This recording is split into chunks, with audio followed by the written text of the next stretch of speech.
Chiefs Kingdom, welcome back to All Chiefed Up. We're back with another podcast for that ass. And today we got some breaking news out of the Tyreek Hill scandal going on in Miami. You don't want to miss it. Let's talk about it.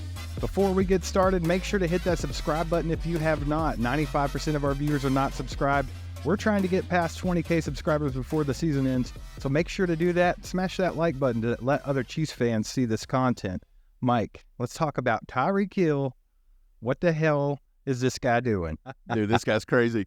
Pro Football Talk reports, supplemental police report indicates Dolphins wide receiver Tyreek Hill offered 57-year-old alleged assault victim Oh my God. $200 after the incident. What the heck? $100.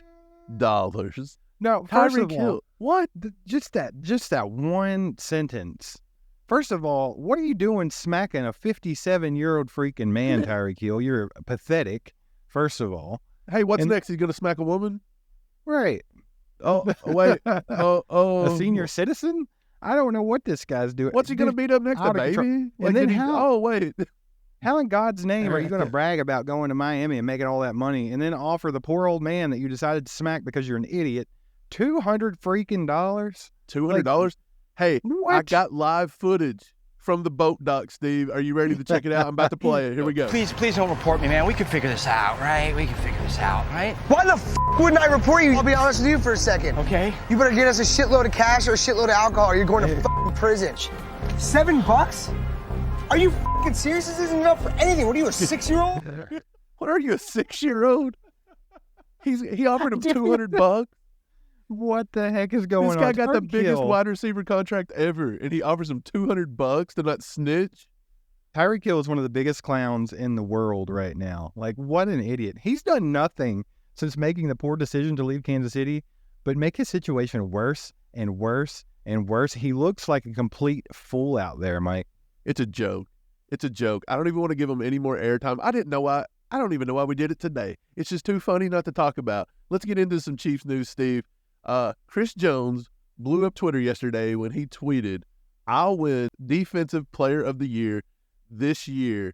And somebody actually brought up a thing and said, "You're going to probably have to have 20 sacks." And he said, "So be it. I got that." What do you think about Chris Jones? That's very confident.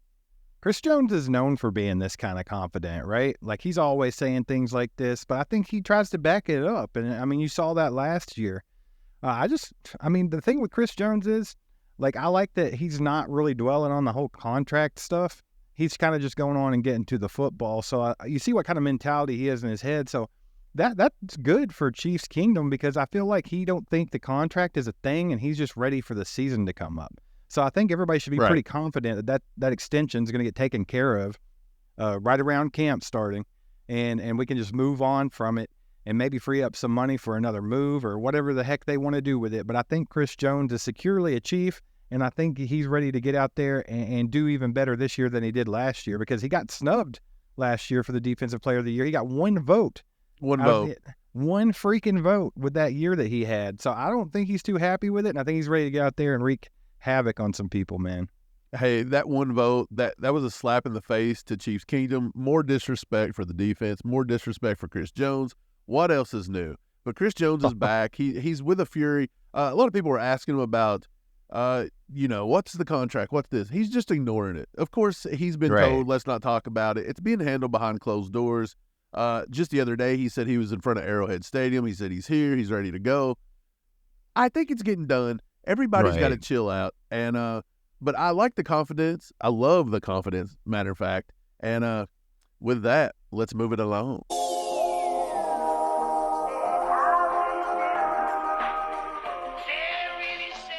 That time's yours. The time is yours, Chiefs Kingdom. Mike, Time's yours. what's the first comment we have from yesterday's video? Let's check it out. First comment's a little long. I'm not going to read the whole thing, so don't freak out. If you guys want to read the whole thing, pause your video and read the whole thing. It's worth a read. But it's Scott Rowland, and he actually says, this was referring to Travis Kelce being underpaid or not. He said, I feel like it's the tight end market as a whole that is underpaid. I guess if you can say millionaires are underpaid. High-end tight ends double as effective blockers too. Wide receivers are divas and might be part of the reason the market is the way it is. And then I'll skip to the bottom. He said Travis Kelce and George Kittle are blazing a path for future tight ends to be more effective pass catchers, and the market will catch up. You guys do a good job and are entertaining. Scott, that was a great comment. I actually wrote, and I was like, that is a very insightful comment. I think he's spot on, Steve. I think the tight end market's just a little far behind, even though the tight end is being revolutionized right now. Yeah, for sure. I mean, exactly like he said, George Kittle and Travis Kelce are leading the way for this new crop of guys. I mean, you got guys like Darren Waller, who I think is the top paid tight end right now, that hasn't even produced on the football field. This guy's not done anything. It's all off of hype, and he's getting paid more than Kelce and Kittle. But yeah, I mean, the argument kind of goes both ways. Like, yeah, I guess you could say Kelce's underpaid when you look at it from that aspect. But I mean, I think they're all, the tight end market is lower. Like he said, the wide receivers are through the roof. But you got guys out there that can catch passes and play basically a receiver position like Travis Kelce better than these wide receivers can, and their market's not even close. So I understand what he's saying here. Appreciate the kind words, Scott. And yeah, man, I think he's spot on. Yeah, he is. If you've been living under a rock and you missed what he's talking about, Travis Kelce had an interview with Vandy Fair. I'll read the thing. It says, "My managers and agents love to tell me how underpaid I am. Anytime I talk about wanting more money, they're just like, why don't you go to the Chiefs and ask them? When I seen Tyreek Hill get $30 million a year, in the back of my head, I was like, man, that's 2 to 3 times what I'm making. The free market looks fun until you go somewhere and you don't win. I love winning. I love the situation I'm in." So a lot of people took that out of context. They were like, he wanted more money from, marketing deals or things like that. But it actually said that he asked his agents, and the agent said to go ask the Chiefs. They wouldn't ask them for marketing deals. Again, nobody's in the room. We don't understand how he did this. It's a big nothing burger. Everybody's talking about Chiefs contracts and this and that. We said that all along. Right. This is the media trying to blow this team up. So that's what he was referring to, Steve. But we brought it up yesterday, and Travis Kelce's he's underpaid because he's the best probably to ever play it by the time he's done. But at the same time, he's 34 years old, and he's making top 3 receiver money, and the only ones in front of him is kind of an overpaid Darren Waller to this point, and then George Kittle, who's just younger, basically. Right. That's the only knock. So is Kelce underpaid? You can make an argument for it. Is he actually underpaid? Probably not. And just to clarify, Mike meant top 3 tight end money, not receiver money. So don't even get in the comments. Hey, get in the comments if you want to be there, if you want to get dunked on. Here we go. Comment number 2. Jeff Moore, 6279. He says, I don't think any of the Chiefs players are underpaid at all. Everyone else in the league is way overpaid. Some of these teams are paying Mahomes-type money to their QBs who can't even make the playoffs. If that isn't a slapnuts thing to do, I don't know what is. Look at Rodgers. They paid that dude $50 million for 1 year. He didn't even make the playoffs, or he got knocked out in the first round, one of the two. Steve, we've said this time and time again. Right. Why are all these teams going out and paying the Justin Herberts, the Lamar Jacksons, the Jalen Hurts? These guys haven't won anything. Why would you pay them more money than a 2-time Super Bowl MVP, 2-time league MVP, 5 straight AFC championships? Patrick Mahomes has got a whole closet full of trophies out there, and you're paying him more than him? So, I mean, this is just the media, hyping things up and trying to cause inner turmoil amongst the Chiefs. And it can just loop and loop and loop. It's a double-edged sword here. You got the Chiefs, who are the best team in football, the best quarterback in football, the best tight end in football, right? The best defensive tackle in football, if we want to take it a step further. But then you got teams out there paying guys way too much money to try to take down this team. Like, we're going to pay this guy. We think we might have a chance. Lamar might have a chance to do it. We got a better chance with Lamar than anybody else, so we're going to have to pay him out the butt to get him here to hope. We have to pay him more than Patrick Mahomes in the hopes that he can beat Patrick Mahomes. Right. So then in turn, now the Chiefs can't turn around and say, hey, we're underpaid because they paid this guy this much. It would never stop if you keep going at that rate. Right. Because that's exactly what's going on here. These guys are overpaying people that they think might give them a shot to take the Chiefs down. They're going to overpay them. But you know what? Brett Veach, Clark Hunt, they're all sitting still. They're sitting on their hands, and they're like, guys, look, if you want to be part of a winning team, you want to be part of a dynasty, you want to be part of this good culture, then you're just going to have to deal with being really freaking filthy rich and not overpaid. Right. And Jeff Moore, that was a great comment, by the way. Just wanted to get your name back out there. Jeff Moore, 6279, great comment. Let's move on. Romans 6 Set Free says, maybe this year Andy will evolve and use these young receivers more. This is all referring to our Rashee Rice video the other day we put out. If you haven't watched that, go do it. Just like I hope we will run the ball a little more when needed, you guys rock. Steve, a lot of people are debating, is Rashee Rice going to have a big year? Is he not? Is he possibly a bust? A lot of teams said he wasn't worth a second-round pick. The Chiefs traded up for him.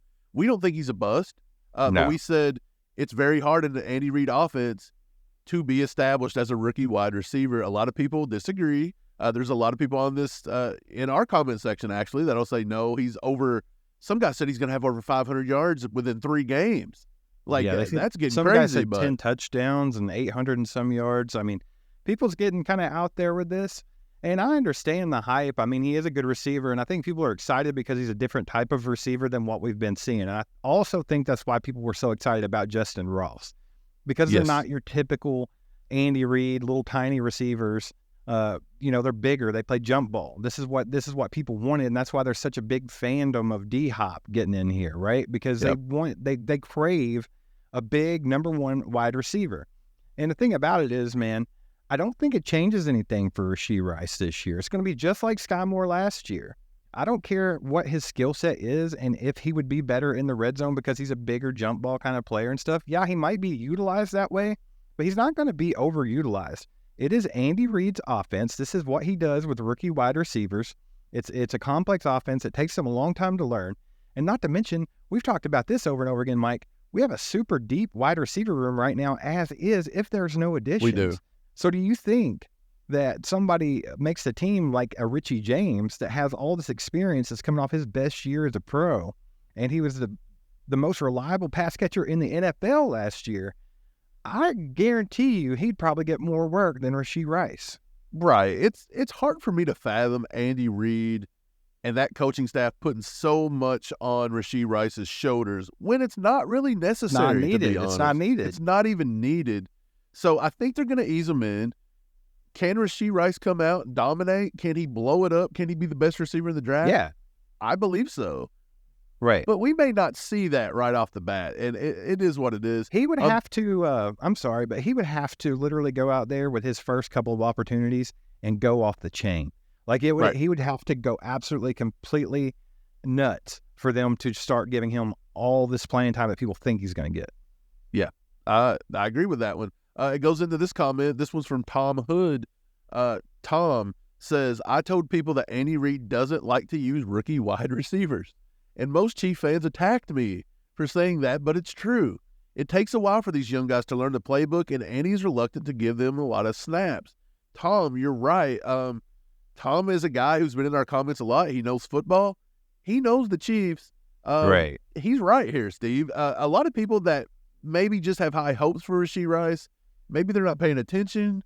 Maybe they're new to the Chiefs bandwagon. I don't know what it is, but you cannot call Tom crazy for saying that Andy Reid does not utilize rookie wide receivers. Let me tell you what it is. Like, guys, we're going to have a moment. Look at me. Hey.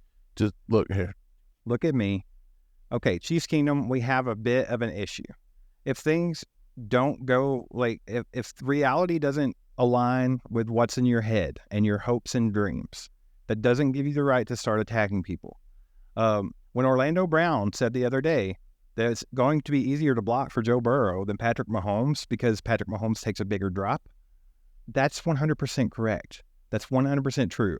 Regardless if you hate Orlando Brown or not, he's right. You have to accept it. Just stop. You look foolish.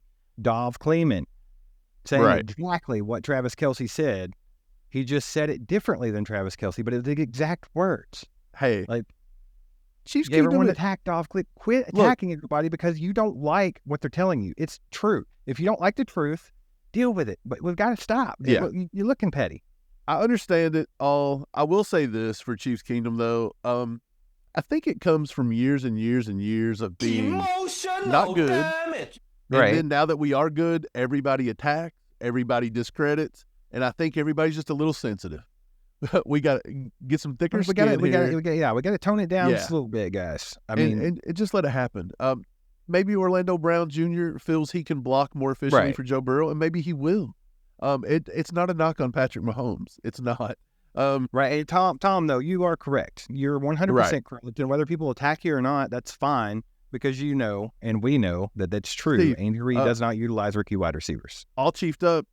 You know, we have our own merch. You can go buy it at merch.allchiefedup.com. You know what we need to get in the merch store, Steve? We need to make a pitchfork repellent so we can start spraying it on ourselves. That might be something we should look into. Let's get on to the next comment. SREB816 says, y'all attack anyone who doesn't think Pat is the best. Y'all doing tricks on it. And I'm a Chiefs fan. Okay, so-called Chiefs fan S-Reb got mad at us because Emmanuel Acho said that Lamar Jackson was better than Patrick Mahomes, and we stuck up for Patrick Mahomes. Make it make sense, Steve. So this goes right along with what I was just saying.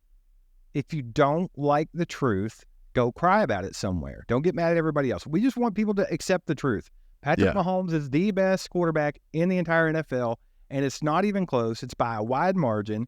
And if you think differently, then you're just flat out freaking wrong. Like, I'm sorry, go cry about it, but don't give us crap over it. Right.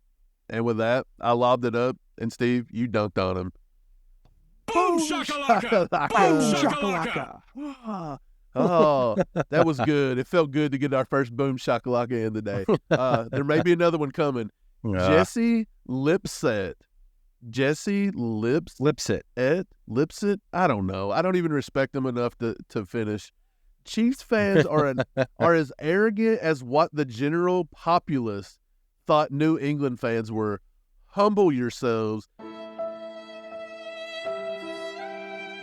And I kindly replied already to beat us first. I don't know if this guy is is he a Broncos fan? Is he a Raider fan? Is he probably a crying Eagles fan? Or the best bet's probably the Bengals, because God knows they can't shut the pie hole ever. They can't get enough chili spaghetti in that pie hole to shut it up for 5 minutes.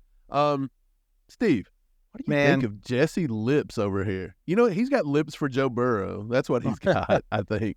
He's got something. And here's the thing about it. Chiefs fans don't have to humble themselves. Chiefs fans are humble because we have been fans of the worst team in the NFL on several occasions. We watched our team win 2 games in a freaking season. We watched our team not throw a receiving touchdown to a wide receiver for an entire freaking season. Wasn't even that long ago. We realize that we're living in the glory days right now. Like, this kind of stuff doesn't happen. This kind of stuff doesn't happen. You don't always get a player like Patrick Mahomes. You don't always have a dynasty. We know this. Leave us alone. Let us have it. Stop crying. Or, you know what? Go cry in the corner to where we can't see it. That's all I'm asking. Dude, go cry in the corner. Lip said, boom shakalaka! That's what's up. Lip said, he sucked. Lip said, get out of the comment section. Go somewhere else. Go somewhere else. The last one, and this isn't a comment from anybody we got. This is an actual story.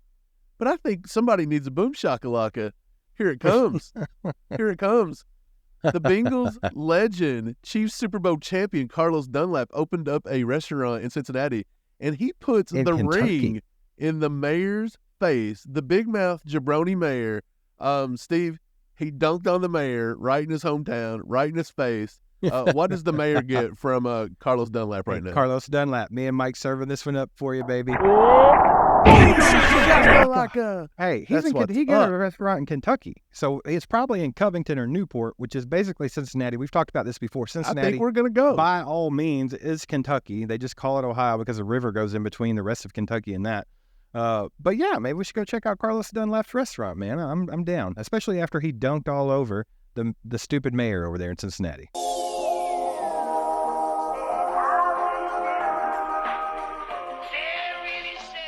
That time's yours. That was time's yours. And I hope you enjoyed it. If you want to get in the comment section and you don't want to get dunked on, comment something on this video. Don't say something stupid. You're going to get dunked on, or at your own risk, whatever you want to do. Let's move it along, Steve. We got another workout video in the mix. Oh, no. No. It was Deneric Prince. It's been Justin Ross. Nothing says off-season. Like, nothing says off-season. Videos to get people on, Arnie. Derek Blaylock tweeting out, my guy Keondre Colburn 99 in the lab. Steve, do you want to see the video of Keondre Colburn in the lab? I can't wait. I can't contain myself. You're going to have to Chiefs Kingdom, take a seat. Hurry up. And watch this. Light this bitch up.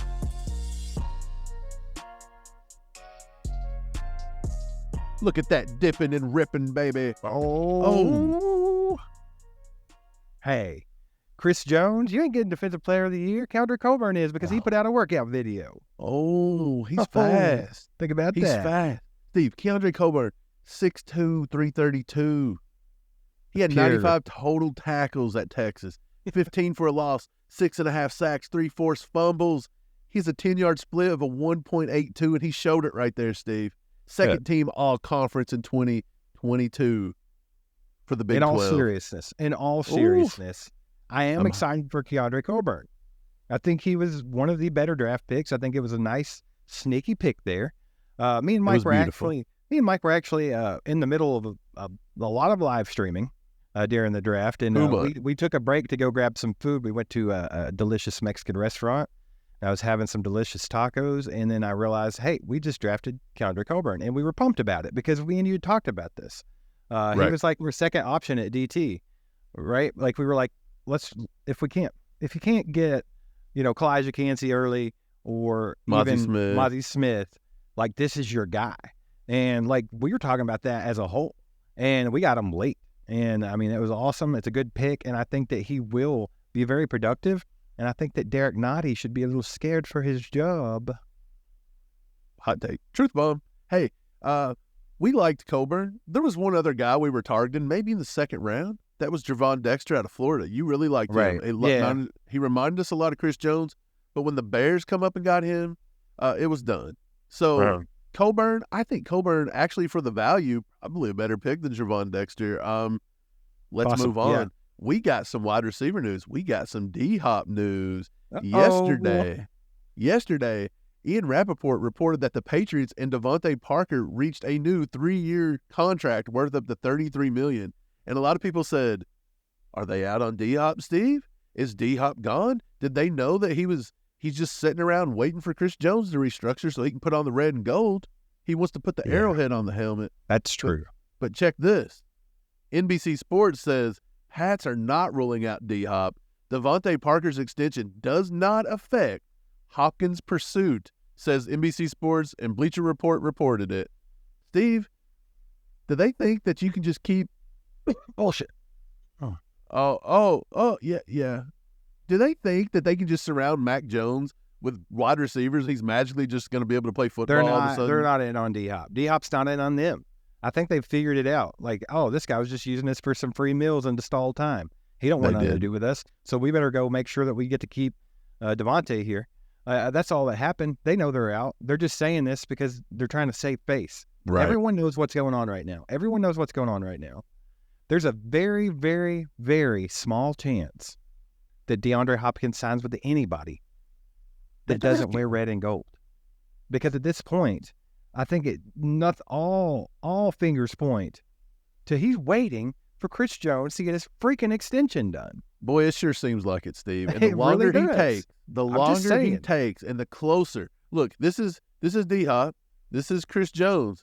The closer they get to this extension is the closer D-Hop's getting to KC. Yeah. That's the way it's looking. Anybody can fight about it all you want, but that's what it looks like. Well, you see the media even throwing more teams into the mix now to try to get that, stirred back up. Because now they're saying like Indianapolis is in, and I think they said somebody else that doesn't matter. And it's like he's not going to any of these places. Like the only way that he's going to go somewhere where he's not going to win a Super Bowl is if they pay him a ridiculous, you can't turn this down type of money. And I don't think anyone's going to do that for D-Hop. Dude, they reported the Winnipeg Jets hockey team is interested in D-Hop.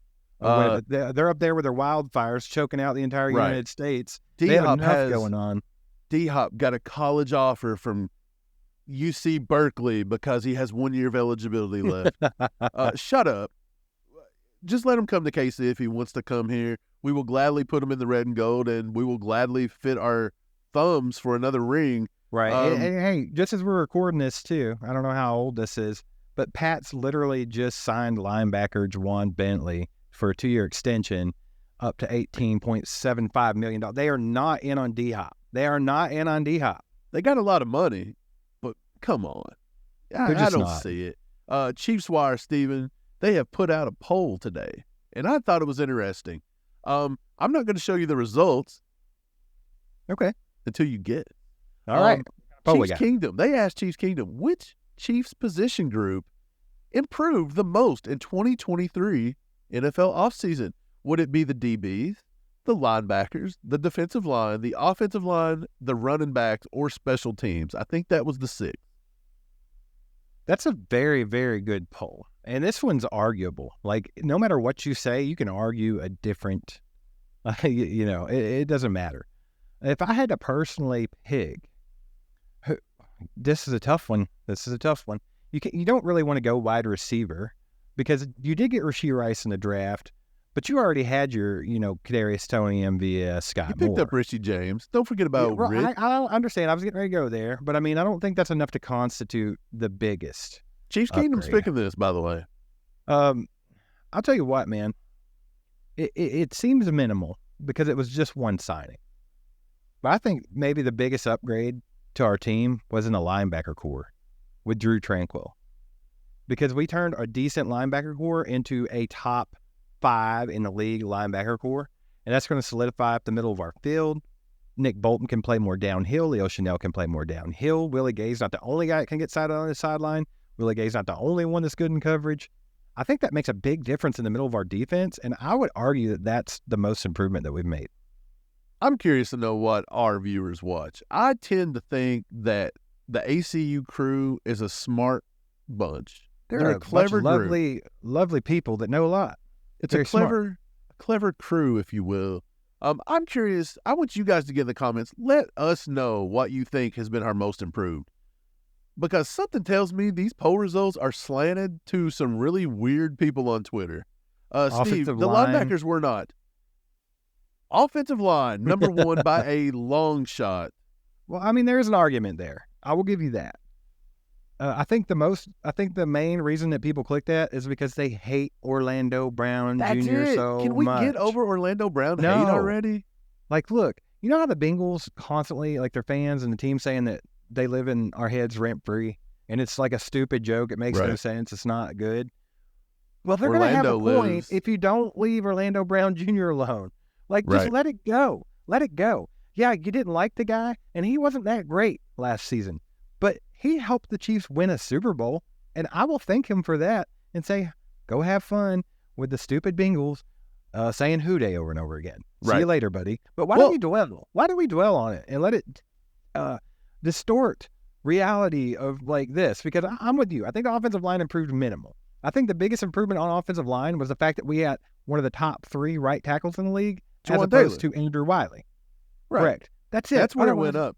But to say that Orlando Brown is a huge downgrade, or might I say Donovan Smith is a huge upgrade, to constitute an entire whopping, 37%? That's almost 1 out of every 2 people saying the offensive line. Donovan Smith at his best and Orlando Brown Jr. at his worst, then there might be an argument for, you have an upgrade. But, that's not how this works. There's a slight, maybe an upgrade. It might be an upgrade if Donovan Smith can get back to his form he was 2 years ago. And if he can, it's a big if. What do you got? You've got a right tackle that has to swing to left tackle and a rookie coming in at right tackle. Yeah, Wanye Morris, possibly. Yeah, I don't know. I don't agree with the offensive line one at all. I don't think so either. Is where I'm sitting at, and I know it was just one signing. It's just one guy, but I do think it made it all the difference in the middle of our football field on the defense. That's something that we needed to improve. It's not just about Drew Tranquil. You've got UDFAs coming in. You've got, you've got Cam Jones. You've got Isaiah Moore out of NC State. I talk about him all the time. Buddy Johnson, Pittsburgh. Did you say Buddy Johnson? I did say Buddy Johnson. Buddy Johnson? Buddy Johnson. Linebackers should have been probably, I'm with you, should have been up there. A defensive line, 20%, right at 21%. It was pretty close to linebacker. What did we upgrade at defensive line that everybody loved? Was that Minihue, Keondre Colburn, Felix? DJ Thompson, that's arguable. Felix? That's arguable. That's a good one. See, that's a good one. That's a good one. See, because you're encompassing the whole defensive line there. So, yeah, I think that for sure should be above offensive line. Right. Like, that gives linebacker a run, to be honest. Yeah, for sure. But, yeah. It doesn't surprise me. I feel like if you asked me what people picked, I would have told you offensive line. Just because that's the obvious thing for everybody to be mad about, and that's what they do. That's what they do. They love being, get the pitchforks out, baby. Here we go. Get them out. Steve, Mackenzie Webb, sports journalist and sideline reporter at UMKC, says the Kansas City Chiefs training camp is just 25 days away in St. Joseph, Missouri. Oh, This marks the 13th year that training camp is being held at Missouri Western State. Open practices begin on Sunday, July 23rd, and conclude on Thursday, August 17th. We now know when training camps come in, the Chiefs and their rookies are some of the first ones, if not the first ones, to report. Football is within 2 to 3 weeks. loving it. I'm loving it because it has been absolutely freaking dead. We've been on here just doing the Lord's work, trying to give people some content to just hold them over. But we need some help here. Throw us a lifeline. Get this thing rolling, baby. Home of the freaking Griffins or whatever the heck they are. That's where we're going. Can we get a D-Hop signing, people? It's coming, baby. It's coming. I have Can all we the faith in get the world. a Chris Jones extension? Can we get a Mahomes extension? Can we get something? Brent Veach, daggone, bro. You're killing us, Smalls. I know you're at home right now in your above ground pool getting a little tan, but we're actually out here working. Why is he in an above ground pool? I feel like he's way rich enough to have an in ground pool, right? He lives in a Nicole, subdivision. because you know and what? I don't think Travis it is. Kelce don't. Travis Kelce don't have enough money to have an in-ground pool. They're underpaying him. Poor guy. He's vastly underpaid. That poor fella. We might have to call him up and see if he needs some food tonight. I'm kind of worried about him. He might after smoking all that. And I tell you, he may need something tonight. Tonight is the big golf match, Steve. The match. Steph Curry, Klay Thompson Do you think they can versus pull the Mahomes, upset? Kelsey. Who's winning, Steve? Who do you got? Do you think they can pull the upset, baby? You think they I can don't do it? know. Steph Curry's basically a professional golfer. It all depends on Mr. Underpaid himself, Travis Kelce. It does. Mahomes can't pull, he can't carry. Like, he had to carry Josh Allen last year and they got beat.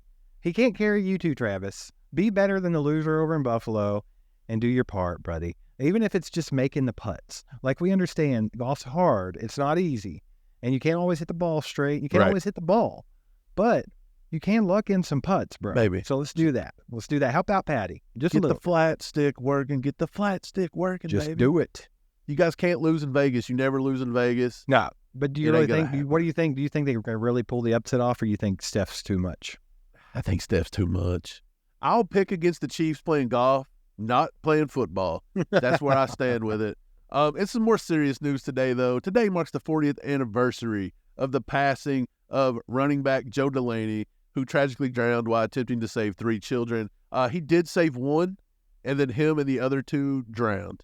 And that sucks. Joe Delaney would have been a amazing running back at the end of his career, but that's super selfless. Like, he's not the guy going and taking the big bucks. He's not worried about his contract. That was a guy that tried to help some kids and lost his life and everything. And I mean, that's a hero. Absolutely, man. I mean, like you said, completely selfless. I mean, it just shows you what type of guy Joe Delaney was and where his heart was. And rest in peace, legend. Let's take just a second for Joe Delaney. And with that, you guys watch this video that YouTube thinks you're going to love. And thanks for subscribing and hitting that bell. Hitting that bell. Go Chiefs. See ya. Hair goes aside from my soul.